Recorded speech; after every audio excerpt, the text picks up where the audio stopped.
Greetings, it's Alex Scher for the Shelburne Freelancer. I'm here at Shelburne Town Council with Mayor Bennington. And thanks for coming. So tonight we received a report from the Treasury Department over the 2018 budget for Town of Shelburne. And in this document here represents what first blush is a 4% increase into the town's taxes. And of course, I didn't see any hands going up tonight to support a 4% increase. We have a couple more budget meetings planned to address those. But certainly, and those will happen next week and the week after.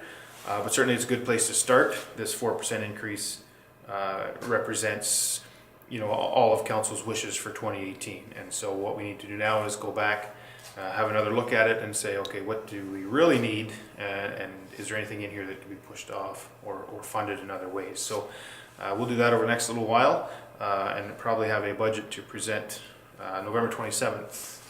We have a public presentation here of the budget to anyone who wants to come up and get involved in the town's business. Next Monday at 5 p.m. there's a budget meeting and discussion as well, is there not? Yeah, so on the 20th will be a regular council meeting. It's going to start at 5 o'clock. Is it open to the public? Absolutely. Oh. All our meetings are open to the public. That'll be more of a working meeting though for council to go over any proposed changes, and then the outcome of that meeting will be what is presented to the public in a public presentation on the 27th. Oh, great. What can you tell our viewers about the water main situation? There's better days ahead, and that's what I've been saying for the last 4 weeks. We've had numerous water main breaks over the last a few weeks here in Shelburne, and certainly I'm attributing all of the breaks to the water tower project. And as you know, the water tower is empty for routine maintenance. Every 20 to 25 years you have to empty the water tower to reline it, to paint it, to ensure that it's going to be ready for the next 20 to 25 years. So that's what's happened. We did it now in October, November, because that's when the risk of fire is greatly reduced. But at the same time, now that we've learned that it also causes us problems with water main.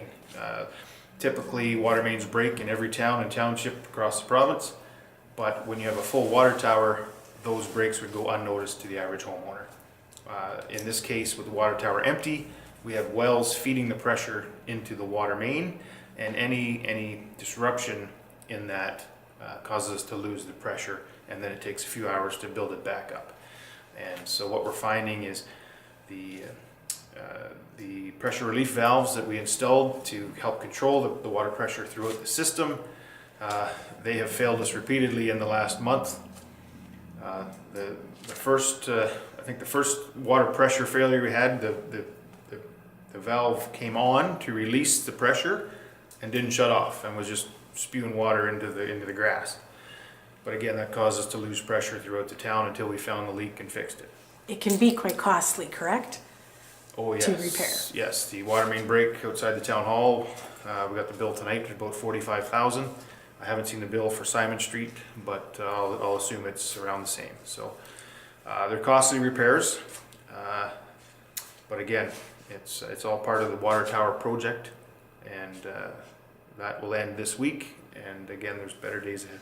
Thank you. And in the interest of public safety, there was an amendment to the bylaw for left-hand turns on William Street, off William. So coming from William onto Main, and so there was a report from the town clerk tonight with some traffic calming measures. As you'll recall, we've installed this crosswalk a year ago or so, which was designed to make everything safer. Council's aware we have had numerous problems at that crosswalk, and so in that report tonight was a limit to left-hand turns, and council changed that somewhat to reduce left turns off of William onto Main only, and that will prevent aggressive drivers from going left through the crosswalk and striking pedestrians like they did my own mom back in June of this year. Has council ever entertained the thought of just closing that street, just not for the businesses, but for traffic access, and just having a long arm so that emergency services, the fire station, could still use the route if they needed it? You mean William Street? Certainly, I never have. I don't know how we would do that, but it's outside the box thinking. I'm open to any suggestions at this point. So there's 3 requests in that report. One was no left turns off of William. The other was no left turns off of Victoria, and then another was no left turns off of Simon onto Main, but had times attached being really associated with the start of school and the end of school. Oh, okay. Council didn't like the Victoria Street idea because when we went through a little map in our heads, by eliminating 1 left turn off of Victoria, we would then create 3 left turns as people tried to get around that. And we're not just moving that problem from the Victoria Street intersection to other intersections around town. And then the proposed amendment for Simon Street onto Main. I don't like that it's 2-hour block, 7:30 to 9:30, and then 2:30 to 4, something like that.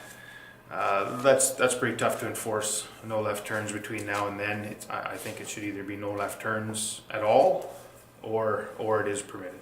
And finally, council denied an amendment to a bylaw involving exotic animals as, what are they, companion pets? Therapeutic animals. Therapeutic animals. And so we had a request tonight from a future homeowner. I guess as the letter reads, this particular person is moving to Shelburne and requires a pair of therapeutic pigs.